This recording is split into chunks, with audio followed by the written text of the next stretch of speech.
Turning our attention to President Moon's 6-day trip to India and Singapore. During a meeting with top aides, the South Korean leader pointed out the latest diplomacy tour clearly helped promote the new Southern policy. Hwang Hojun shares with us his remarks. The core of the Moon administration's foreign policy has been to diversify South Korea's diplomacy and expand its diplomatic horizon. And in that respect, the South Korean president says his state visits to India and Singapore have put his new Southern policy right on track.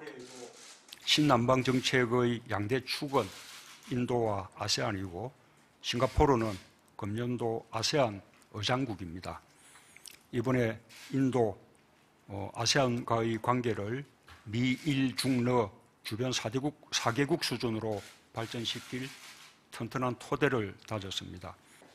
President Moon said Seoul and New Delhi have agreed to increase their annual trade volume to $50 billion by the year 2030 and to cooperate in responding to the Fourth Industrial Revolution, thus upgrading the current relationship to a special strategic partnership.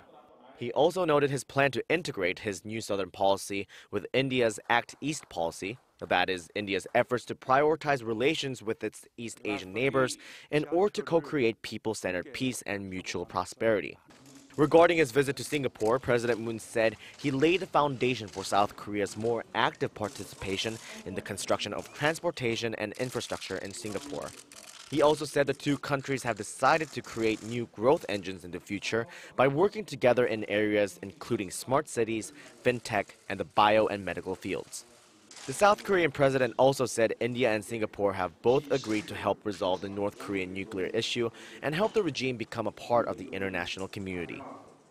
신남방 정책은 선택사항이 아니라 대한민국 번영을 이끌 국가 발전 전략의 핵심이며 우리가 담대하게 그리는 신경제 지도의 핵심 축입니다. It was last November when President Moon Jae-in first coined the term New Southern Policy while visiting Indonesia. Since then, he's been to several other South and Southeastern Asian countries, making many agreements in numerous summit meetings. President Moon Jae-in called on his top aides to work so those diplomatic achievements can be felt by Korean businesses and ordinary people alike. Hwang Hojun, Arirang News.